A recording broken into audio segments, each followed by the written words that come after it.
kendi numarası. O kendi numarası. Tamam. Yoksa oraya numara yazılmaz.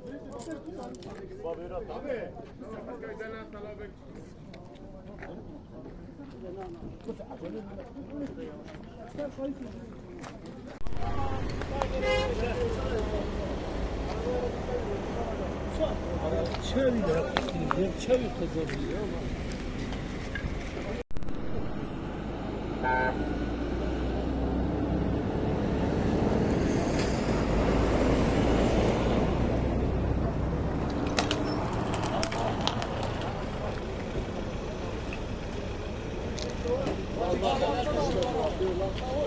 Abi